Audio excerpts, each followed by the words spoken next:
अगर इस देश का विभाजन न होता और धर्म के आधार पर न होता तो ये कभी भी लेकर नहीं आना पड़ता। और मान्यवर कहते हैं, सावरकर जी को कोट किया, जिन्ना को कोट किया, वो मैं बाद में जवाब देना चाहता हूं, मगर कहते हैं कि धर्म के आधार पर विभाजन हुआ, कहां से लेकर आए। मान्यवर, मैं उनके ही नेता, देश के प्रधानमंत्री जवाहरलाल नेहरू जी के एक समझौता किया था, नेहरू लियाकत अली समझौता 1950 में दिल्ली में हुआ, जिसको दिल्ली समझौते से भी जाना गया। मान्यवर, 8 अप्रैल 1950 को दोनों देश के प्रधानमंत्री के द्वारा हस्तलिखित हस्ताक्षर किया हुआ ये समझौता, उसकी पहली बात है कि 8 अप्रैल 1950 को जो समझौता हुआ, उनको दोनों ने पक्षों ने स्वीकृति दी। अल्पसंख्यक समुदाय के सदस्य बहुसंख्यकों के साथ अपने देश में सार्वजनिक जीवन में भागीदारी, राजनीतिक अथवा अन्य कार्यालय का पद ग्रहण करने तथा अपने देश की सिविल तथा सशस्त्र बलों में सेवा करने का समान अवसर दिया जाएगा।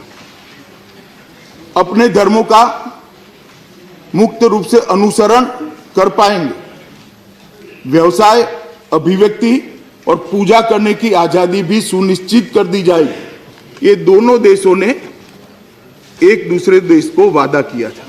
और किसको वादा किया था? अपने अपने देश में रहे हुए अल्पसंख्यकों। और वो वादे का क्या हुआ मान्यवर? आज मैं पाकिस्तान के कई कानून कोट कर सकता हूं। आप चुनाव नहीं लड़ सकते हो, आपको कई प्रकार के प्रतिबंध डाल दिए गए। कुछ सदस्यों ने आंकड़ा बताया, कल मैंने भी लोकसभा में बताया था, 23% से 30% हो गए, 22% से 7% हो गए। और यहां क्या हुआ? यहां चीफ जस्टिस ऑफ इंडिया भी मुसलमान बने, इस सभागृह के सभापति भी मुसलमान बने, माननीय इलेक्शन कमीशन के चेयरमैन भी मुसलमान बने, राष्ट्रपति उपराष्ट्रपति भी मुसलमान बने। माइनॉरिटी को यहां संरक्षित और संवर्धित किया गया। भारत ने वादा निभाया, मगर हमारे तीनों पड़ोसी देशों ने वादे का निभाव नहीं किया। और इसके कारण अपने धर्म को, अपने सम्मान को, अपने परिवार को, अपने परिवार की महिलाओं की इज्जत को बचाने के लिए वो इस देश में आए। अब कहां जाए? उनको नागरिकता नहीं देंगे। अभी बता रहे थे गुलाम नबी साहब कि उन्होंने मुझे कहा कि मेरे विभाग में पास्ट में जो जवाब दिए उसको उन्होंने कोट किया कि इतनी ही संख्या, इतनी ही संख्या, ये सही है। सरकार अगर एक कानून नहीं आता है और किसी को पूछेगी कि आप विदेशी हो क्या, तो सब कोई ना बोलेंगे, कौन हाँ बोलेगा? मगर एक कानून होने के बाद जब हम कहेंगे आपको उस दिन से नागरिकता दी जाएगी और आपकी सारी चीजों को हम प्रोटेक्ट करेंगे। संख्या जब आएगी नागरिक बनने की, इस सदन में मैं भी होऊंगा, गुलाम नबी साहब आप भी होंगे, लाखों लाखों करोड़ों होंगे, ये मैं सदन की उपस्थिति में कहूंगा। क्योंकि आपने उनको प्रोटेक्ट करने की व्यवस्था ही नहीं करी। कैसे अपने आप को वो जाहिर करते तो नौकरी चली जाती, शादी टूट जाती, अपना घर चला जाता, गिरफ्तारी भोगनी पड़ेगी। आज नरेंद्र मोदी जी जो बिल लेकर आए हैं, इसमें निर्भीक होकर वो कहेंगे हाँ हम शरणार्थी है, हमें नागरिकता दीजिए, और उनको रिट्रोस्पेक्टिव इफेक्ट से नागरिकता देने का प्रोविजन हम लेकर आएंगे। इसलिए अब घोषणा करेंगे। जिन्होंने ही जख्म लगाए हैं, वो जख्म क्यों लगे वो पूछते हैं। आपके कारण ही, आपकी सरकारों के कारण ही वो घोषित नहीं कर पाए कि मैं शरणार्थी हूं, विदेश से आया हूं। और आज आप ही सवाल पूछ रहे हो। मुझे तो बड़ा आश्चर्य होता है, और उन लोगों को भी आश्चर्य होता है कि जिनके कारण आज ये नर्क की यातना हम झेल रहे हैं, वो हमें पूछ रहे हैं भला तुम भारत के नागरिक नहीं हो क्या? इतने भोले बन गए, इतने अनजान बन गए, आंख कान सब बंद कर दिए। उनका अंतर्नाद, इनकी चीखें सुनाई नहीं पड़ती आपको? लाखों करोड़ों लोग आज तक चित्कार चित्कार कर कह रहे हैं हमारे साथ अन्याय हुआ, मगर नहीं किया। गुलाम नबी साहब पूछते हैं कि देशों का चयन किस तरह से किया। गुलाम नबी साहब पहली बार में नागरिकता के अंदर संशोधन लेकर नहीं आए, कई बार हुआ है और कई बार इस देश ने नागरिकता दी है। जब श्रीलंका के लोगों को दी नागरिकता, श्रीलंका से आए हुए लोगों को दी, मैं पूछ सकता हूं भला कि उस वक्त बांग्लादेशियों को क्यों नहीं दी? जब युगांडा से लोग आए उनको नागरिकता दी, मैं पूछ सकता हूं भला कि बांग्लादेश और पाकिस्तान के वालों को क्यों नहीं? मैं अब ऐसा कहूं क्योंकि हिंदू थे इसलिए आपने नहीं दी? ऐसा नहीं होता है। एक एक समस्या को एड्रेस किया गया अलग। मैं नहीं कह रहा हूं आनंद शर्मा जी, आप दुखी मत हुइए, मैं ऐसा नहीं करूंगा, मैं ऐसा कह भी नहीं रहा हूं। मैं ये कह रहा हूं कि जब लंका की समस्या हुई तब लंका की समस्या को एड्रेस करने के लिए कानून लाए, एक प्रोविजन किया जो सिर्फ लंका से आए हुए शरणार्थियों को एड्रेस किया। युगांडा से जब लोग आए, मिस्टर वाइको साहब, जब युगांडा से लोग आए तब युगांडा की समस्या को एड्रेस करने के लिए हमने किया तो सिर्फ युगांडा का किया। आज सिर्फ भारत की भूमि सीमा से जुड़े हुए ये 3 देशों की धार्मिक लघुमती जो शरणार्थी बनकर आई है उसी को एड्रेस करने के लिए बिल लाए हैं, इसीलिए 3 देशों का जिक्र। वरना जब इंदिरा जी ने बांग्लादेश के सारे शरणार्थियों को 71 में स्वीकारा तो उस वक्त लंका वाले को क्यों नहीं स्वीकारा भाई? हमने इरादों पर शंका नहीं करी। जो समस्याएं होती है वो हल करने का प्रयास करते हैं, तब वही समस्या का समाधान होता है। इसको राजनीतिक कपड़े नहीं पहनाना चाहिए, राजनीतिक दृष्टिकोण से नहीं देखना चाहिए। और अब कह रहे गुलाम नबी साहब कि आप ध्यान बंटवाने के लिए आए हैं। गुलाम नबी साहब, हमें ध्यान बंटवाने की कोई जरूरत नहीं है। आप तो बड़े पुराने अनुभवी सांसद हो। ये बिल 1915 में हम लेकर आए थे, स्टैंडिंग कमेटी में गया, ज्वाइंट कमेटी, 2015 में लेकर आए थे, बाद में ज्वाइंट कमेटी में गया, पार्लियामेंट ने पारित किया, राज्यसभा में नहीं करने दिया तो अटक गया था। उस वक्त क्या ध्यान बटाने की जरूरत थी? 2015 में कोई ध्यान बटाने की जरूरत नहीं है। हम चुनावी राजनीति अपने दम पर लड़ते हैं, हमारे नेता की लोकप्रियता पर लड़ते हैं और जीतते हैं। मगर देश की समस्याओं का समाधान करना ये हमारा काम है और हम मानते हैं सरकारों का ये दायित्व है और वो हम करते हैं। और जब देश की समस्याओं का समाधान करते हैं तब उसको कहते हैं कि आप ध्यान हटाना चाहते हो। मैं मानता हूं ये ठीक नहीं है। मान्यवर, मैं फिर से लियाकत नेहरू समझौते पर आता हूं। लियाकत नेहरू समझौता होने के बाद सभी देशों के संविधान बने। समझौता समझौतों की जगह रहा, फाइलों में रहा। संविधान कैसे बने? अफगानिस्तान का संविधान, आज मैं इसके अनुच्छेद 2 को पढ़ना चाहता हूं। पवित्र धर्म इस्लाम, इस्लामिक रिपब्लिक ऑफ अफगानिस्तान का धर्म है, मतलब वो राज्य देश का घोषित धर्म इस्लाम है। बांग्लादेश शेख साहब ने तो ठीक ही बनाया था, 77 और 88 में बदला गया और अनुच्छेद 2 क में लिखा गया रिपब्लिक का राज्य धर्म इस्लाम है। Pakistan, Islamic Republic of Pakistan के अनुच्छेद 2 में लिखा पाकिस्तान का राज्य धर्म इस्लाम है। अब मैं ये इसलिए बताना चाहता हूं कि ये तीनों देश हमारे देश की भौगोलिक सीमा से सटे हुए हैं। भारत पाकिस्तान की सीमा 3223 किलोमीटर है, भारत बांग्लादेश की सीमा 4096 किलोमीटर है और भारत अफगानिस्तान की सीमा 130 किलोमीटर है। और ये तीनों देश जो हमारी भौगोलिक सीमा से सटे हुए हैं वो एक प्रकार से अलग अलग कानूनी व्याख्या हो सकती है, मगर एक प्रकार से इस्लामिक स्टेट है। अब मान्यवर, बहुत बड़ा सवाल यहां से एक खड़ा किया कि इसमें मुस्लिम क्यों नहीं है। मेरे लिए तो बड़ी आश्चर्य की बात है कि 6 धर्म के लोगों को ला रहे, इसका कोई एप्रिसिएशन नहीं है। सिर्फ मुस्लिम क्यों नहीं है ये बात पूछी। खैर, क्यों नहीं है ये भी मैं बताता हूं। मान्यवर, क्यों नहीं है ये भी बताता हूं। कि ये बिल हम ये 3 देशों के अंदर जो धार्मिक प्रताड़ना जिन लघुमतियों पर हुई है उनको शरण देकर उनके सारे पास्ट के जो कागज नहीं है सब चीजों को छोड़कर नागरिकता देने के लिए लेकर आए हैं। अब जब मैं माइनॉरिटी शब्द का प्रयोग करता हूं, कोई मुझे बता दे विपक्ष में से कि बांग्लादेश, पाकिस्तान और अफगानिस्तान में इस्लाम मत के अनुयायी माइनॉरिटी कहे जाएंगे क्या? नहीं कहे जाएंगे। और धार्मिक प्रताड़ना का जहां तक सवाल है,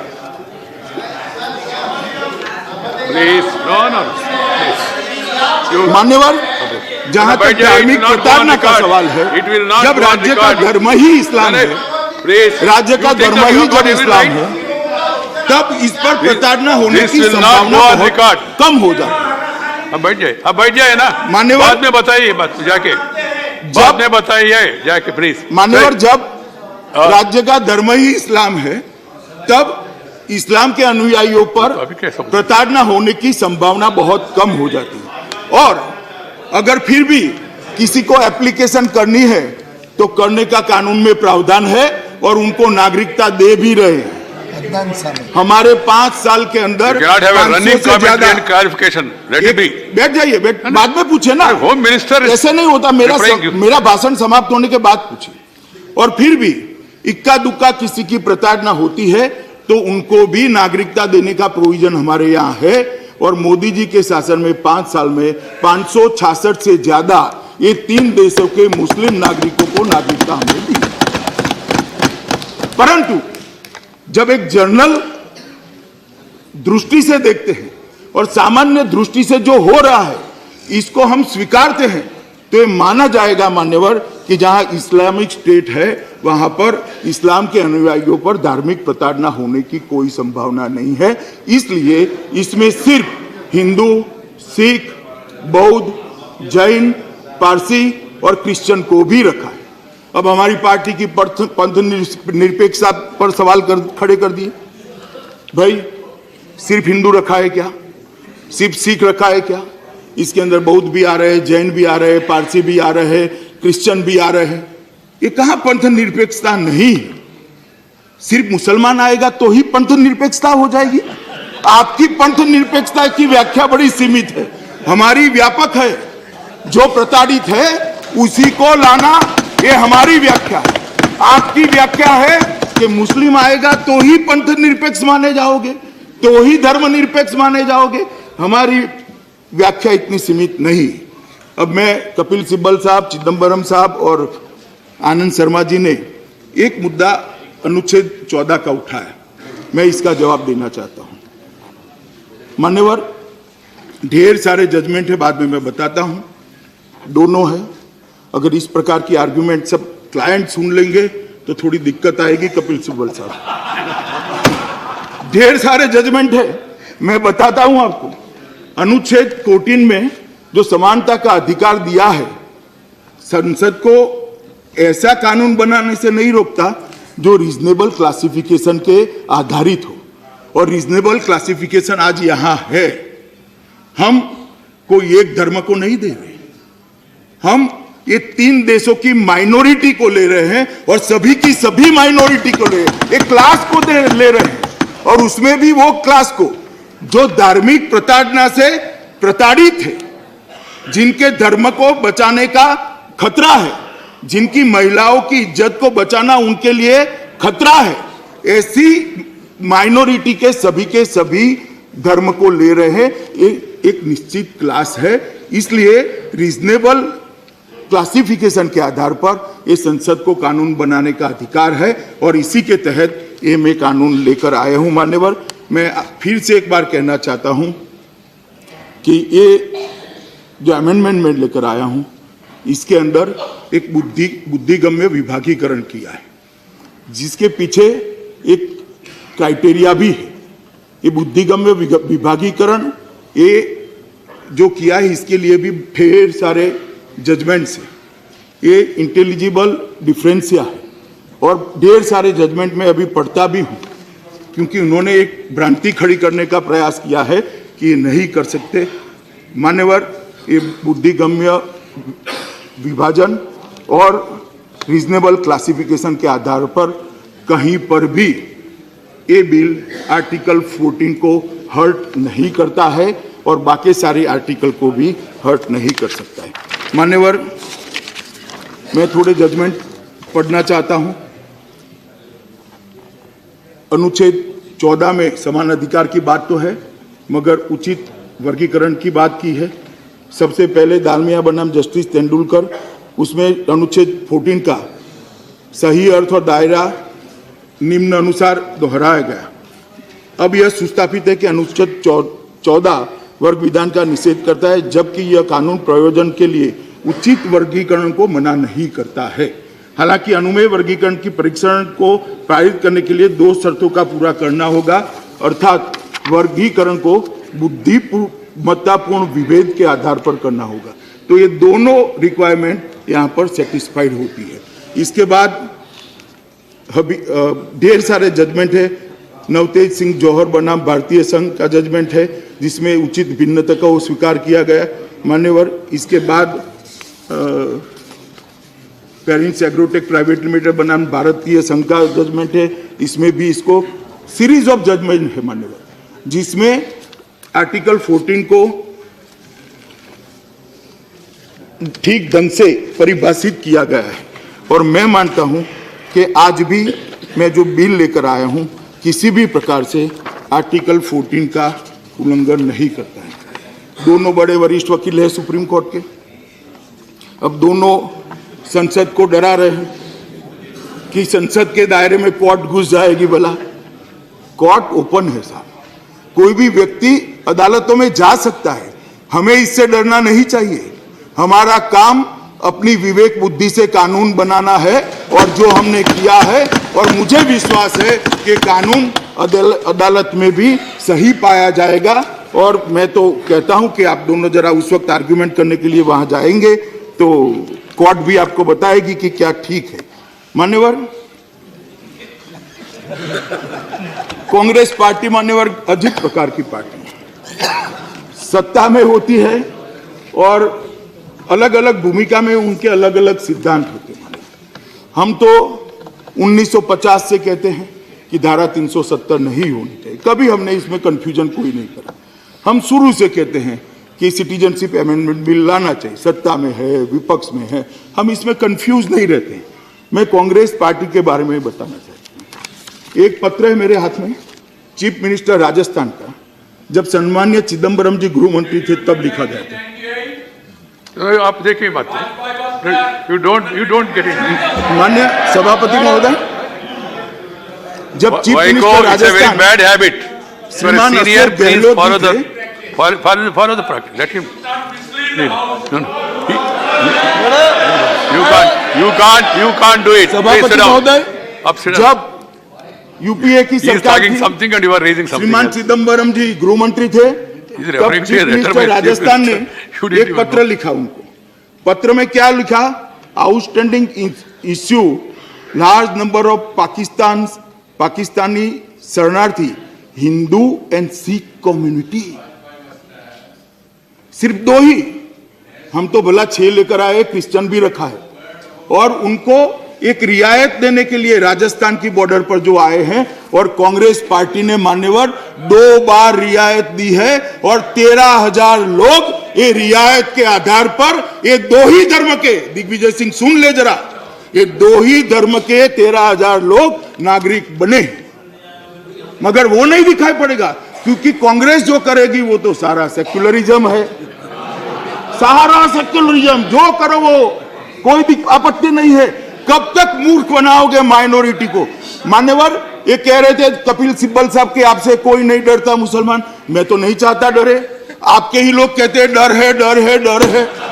मैं कभी नहीं कहता कि डरो, डरना भी नहीं चाहिए।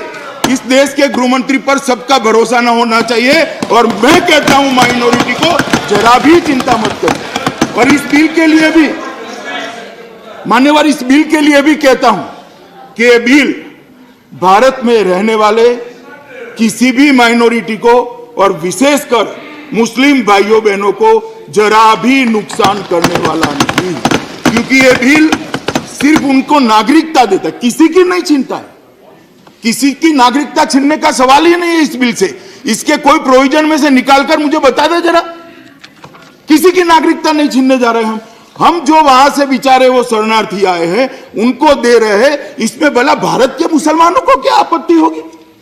क्यों भेद खड़ा कर रहे हो? भारत के मुसलमानों को भारत ने सम्मान दिया है। बाद में मैं आता हूं नरेंद्र मोदी सरकार ने भी क्या किया है, मगर हमने सम्मान दिया। उनको डरने की कोई जरूरत नहीं है। मान्यवर, इनके नागरिकता को कोई असर होने वाला नहीं है। ये तो वहां से जो प्रताड़ित लोग आए हैं, हिंदू है, सिख है, बौद्ध है, जैन है, क्रिश्चियन है, पारसी है, उनको नागरिकता देने का सवाल है, किसी को हटाने का नहीं।